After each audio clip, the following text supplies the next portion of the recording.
আজকের এই ভিডিওতে আমরা আলোচনা করব এই যে শুনছি আমরা আমাদের রাজ্যের নতুন পঞ্চায়েত মন্ত্রী দিলীপ ঘোষ তিনি কিন্তু ঘোষণা করেছেন যে খুব দ্রুত পঞ্চায়েতগুলিতে নিয়োগ হবে এবং এই যে পঞ্চায়েতের নিয়োগটা হবে আমরা আজকে আলোচনা করব কি সিলেবাস আছে, কোন পরীক্ষা কত নম্বরের হবে এবং কারা কারা অ্যাপ্লাই করতে পারবে, স্যালারি বা বেতন কত আছে, সেই বিষয়গুলো কিন্তু নিয়ে আজকে আলোচনা করব। ভিডিওটা অবশ্যই থাকবে এবং যারা কম্পিটিটিভ ফিল্ডের পড়াশোনা করছো তাদের জন্য বলবো খুবই গুরুত্বপূর্ণ হতে চলেছে ভিডিওটা। দেখো, আমাদের রাজ্যের পঞ্চায়েত মন্ত্রী তিনি কিন্তু ঘোষণা করেছেন যে 6500 প্লাস কিন্তু ভ্যাকেন্সি আছে। 2024 সালে তোমরা সবাই জানো প্রত্যেকে কিন্তু রেজিস্টার করেছিল, তো সেইটা যখন লোকসভার আগে একটা কিন্তু রেজিস্ট্রেশন শুরু হয়, তো তারপরে কিন্তু দেখি যে আমরা কিন্তু নিয়োগ কিন্তু করেনি সেই সরকার, পুরনো যে প্রিভিয়াস সরকার ছিল।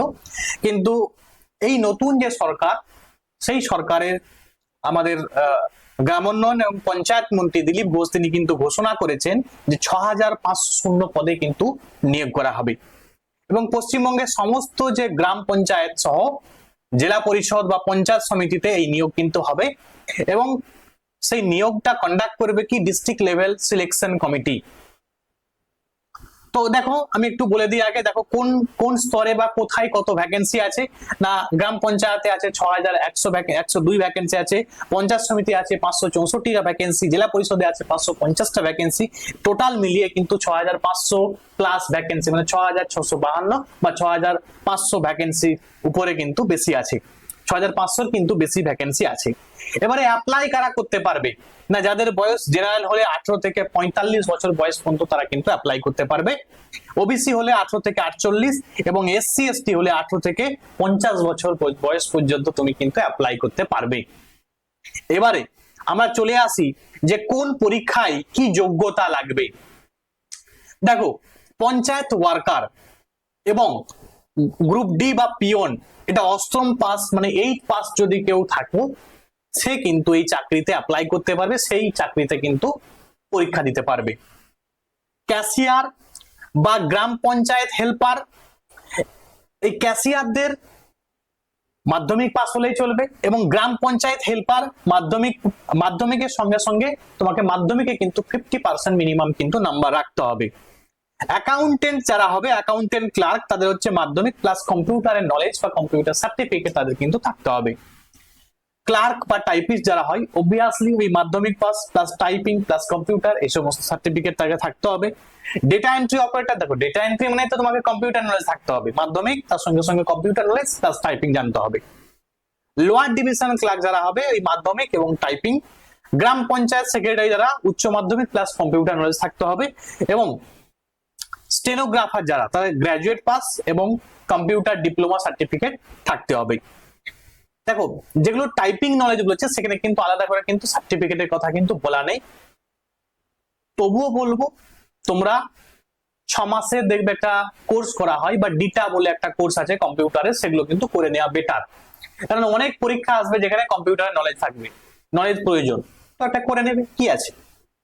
আরো কি কি আছে দেখো, গ্রাম পঞ্চায়েত সেক্রেটারি উচ্চ মাধ্যমিক প্লাস কম্পিউটার জানতে হবে, স্টেনোগ্রাফার গ্রাজুয়েট থাকতে হবে, তার সঙ্গে সঙ্গে কম্পিউটারে ডিপ্লোমা হতে হবে, এক্সিকিউটিভ অ্যাসিস্ট্যান্ট যারা তারা গ্রাজুয়েট, তার সঙ্গে সঙ্গে কম্পিউটারে ডিপ্লোমা থাকতে হবে এবং পঞ্চায়েত সমিতির অ্যাকাউন্টেন্ট ক্লার্ক গ্রাজুয়েট হতে হবে, ঠিক আছে, এবং কমার্স যারা থাকবে তারা কিন্তু অগ্রাধিকার পাবে।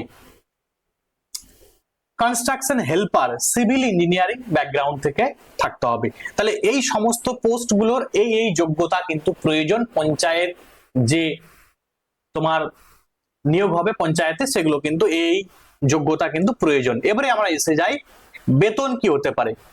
দেখো, পঞ্চায়েত ওয়ার্কার যারা হবে তাদের বেতন 17,000 থেকে শুরু করে 43,200 এবং অন্যান্য যে ক্লারিক্যাল পোস্ট গুলো আমরা দেখলাম বা পদগুলো দেখলাম বা গ্রাজুয়েট লেভেলের কিছু পোস্ট দেখলাম, দেখো সরকারি পে স্কেল অনুযায়ী হবে এবং উচ্চ পে কমিশন থাকবে যারা গ্রাজুয়েট লেভেল হবে। দেখো, যত তোমার গ্রাজুয়েশন, যখন তোমার তোমার কোয়ালিফিকেশন বাড়বে তখন তোমার বেতনও বাড়বে, স্বাভাবিক বিষয়, ঠিক আছে। আচ্ছা, পরীক্ষাটা সম্পূর্ণ ওএমআর ভিত্তিক হবে, এমসিকিউ পরীক্ষা হবে, বাংলা ইংরেজি দুটো ভাষাতেই কিন্তু পরীক্ষা হবে।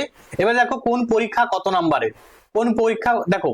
এবারে ব্যাপারটা হচ্ছে দেখো, যে কোনো নির্বাচন করতে গেলে দু তিনটা ধাপে হয়। একটা হচ্ছে তোমাকে টাইপিং টেস্ট, মানে তোমাকে রিটেন পরীক্ষা হলো, তারপরে টাইপিং স্কিল তোমাকে দেখাতে হবে, ঠিক আছে, তারপরে তোমার কি হয়, ইন্টারভিউ হয়। তাহলে এই তিনটা প্রসেসে কিন্তু একজনের নিয়োগ কিন্তু হবে।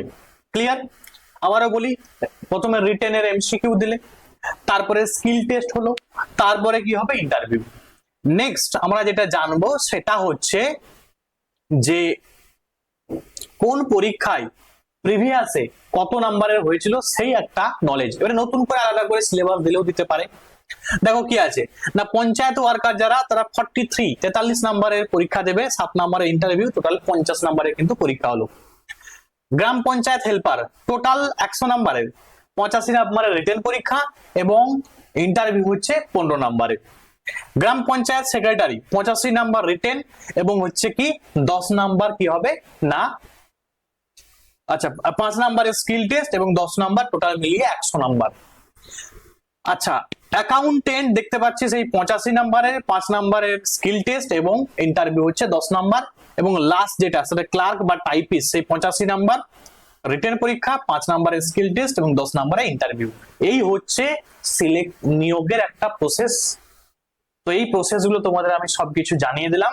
আচ্ছা, এবারে দেখো বিভিন্ন, দেখো আমি তোমাদের যখন বলেই দিলাম যে ম্যাক্সিমাম ক্ষেত্রে কিন্তু 85 দেখতে পাচ্ছি, শুধু একটাতে 43 আছে। এবারে 85 যেগুলোতে আছে সেগুলোতে ইংলিশ থেকে থাকবে 25 নাম্বার, বাংলা থেকে 25 নাম্বার, ম্যাথমেটিক্স থেকে 25 নাম্বার এবং জেনারেল নলেজ থেকে থাকবে 10 নাম্বার। 3 25 75, 10 85। এবারে তোমাদের আমি একটা কিছু সাজেশন দেব, আমার কথা মন দিয়ে শুনো। দেখো অ্যাকচুয়াল আমরা যে সিলেবাস দেখলাম সেই সিলেবাসে ম্যাথ, ইংলিশ, বাংলা এবং জিকে, এই চাকরিগুলো কারা পায় বলতো? অ্যাকচুয়াল যদি ফ্রেশ চাকরি হয়, যারা কম্পিটিটিভ স্টুডেন্ট হয় তারাই কিন্তু চাকরিগুলো পাবে, একদম স্পষ্ট কথা। কেন?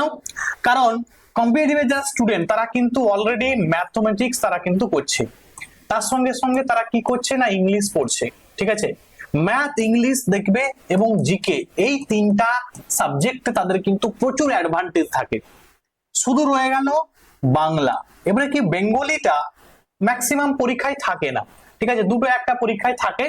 এবারে কিছু কিছু যেমন মিসলেনিয়াসে দেখবে বুকস এন্ড অথর, মানে সাহিত্য, ঠিক আছে, সেখান থেকে কিন্তু কোশ্চেন আসে, সুতরাং তাদের কিন্তু কিছুটা পড়া থাকবে। কিন্তু ওই বাংলা ব্যাকরণের যে পার্টটা, সেই পার্টটা কিন্তু ওই যখন তোমরা প্রাইমারি বা আপার প্রাইমারি দিয়েছো তখনই কিন্তু থাকে এটা। সুতরাং এই জায়গাটা বাদে এই জায়গাগুলো কিন্তু তুমি প্রিপারেশন যারা কম্পিটিটিভ ফিল্ডের আছো তারা কিন্তু অ্যাডভান্টেজ পাবে। এবারে আমি তোমাদের বলবো, তোমরা আপাতত এইগুলো শেষ করো বা কমপ্লিট করো বা পড়াশোনা করো, তার সঙ্গে সঙ্গে কম কম করে বাংলা পড়ো, ঠিক আছে। বাংলা খুব বেশি পড়ার প্রয়োজন নেই, কম কম কম কম পড়তে থাকো। শেষ যখন একদম রিক্রুটমেন্টের ফর্ম ফিল আপ হবে বা যখন তোমার আরো সরকারি রিক্রুটমেন্টের দিকে এগিয়ে যাবে, তখন কিন্তু তুমি বাংলা পরীক্ষাটা, বাংলার জন্য কিছু কিছু করতে থাকলে আপার প্রাইমারিতেও কাজে লেগে যাবে, বা প্রাইমারি যারা দেবে তাদের কিন্তু কাজে লেগে যাবে। এই হচ্ছে বিষয়। এবং তোমাদের জন্য বলে রাখি, যাদের পুরো একটা কম্প্যাক্ট প্রিপারেশন নিতে চাইছো কম্পিটিটিভ ফিল্ডের জন্য, তার জন্য কিন্তু আমি আমার ব্যাচে পড়াচ্ছি, বহু স্টুডেন্ট পড়ছে। তো তোমরা, আমি বলবো তোমাদেরকে অ্যাডমিশন নিয়ে একদম চ্যাপ্টার ওয়াইজ ধরে ধরে পড়ানো হচ্ছে। তোমরা এই নাম্বারে কন্ট্যাক্ট করে তোমরাও কিন্তু অ্যাডমিশন নিতে পারো, এবং আশা করছি বহু স্টুডেন্ট উপকৃত হয়েছে, বহু স্টুডেন্ট পড়ছে। তুমিও তোমার প্রিপারেশনকে বুস্ট করতে এই যে ব্যাচ, এই ব্যাচে একদম মান্থলি সিস্টেমে আমি ফিজ নেই, এই ব্যাচে জয়েন করে তুমিও তোমার প্রিপারেশনকে আরো বুস্ট করতে পারো। যদি মনে হয় অবশ্যই এই নাম্বারে হোয়াটসঅ্যাপ করে যোগাযোগ করবে, সবকিছু ইনফরমেশন জানিয়ে দেওয়া হবে। আজকে এখানে পর্যন্ত, থ্যাঙ্কস ফর ওয়াচিং।